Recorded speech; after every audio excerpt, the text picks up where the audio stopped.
You can't really love others unless you love yourself. You can't really help others unless you help yourself first. You can't really love the world unless you love yourself. You can't really love the world if you don't even love the community that you live in. And you certainly can't love the world if you don't even love your country. I'm not saying you have to love everything that your country has done. I'm not saying that you can't fight injustices and help improve the situation for others. But you cannot love the entire world if you don't love your country and love yourself. It seems like the status quo is now hateful, and if you are grateful, you're demonized and looked down upon. Why is it cool and trendy to look at all of the things that we don't have, or even fabricate and make up an alternate reality that doesn't even exist, rather than focus inward and be grateful for all of the things that we do have? Billions of people are not as fortunate to have clean water and shelter and the lifestyle that many of us take for granted. Historically speaking, we're in the 0.00001 percentile of extremely privileged and fortunate and lucky human beings to ever walk the face of the earth, with more freedom than ever, technology that allows us to bypass the politics of the world and come from nothing and make something of yourself unlike any era before. So yes,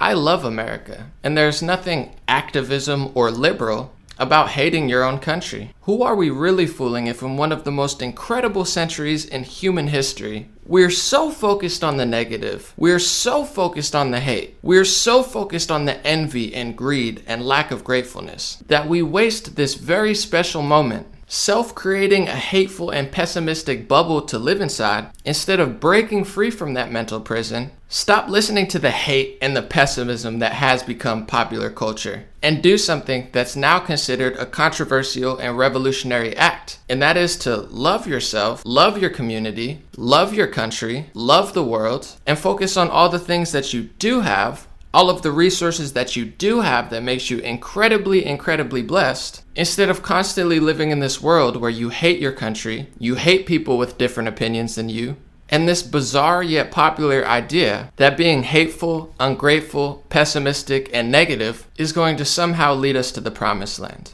Because it's not.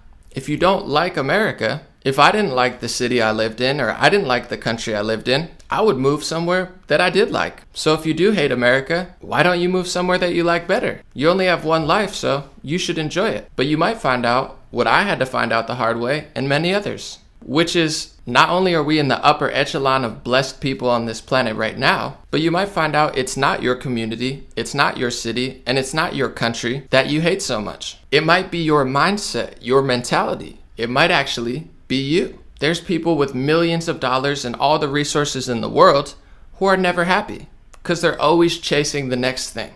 They don't know how to live in the present moment. They don't know how to be grateful for what they have. There's many civilizations with much less privileges than me and you have, and they're happier. Why?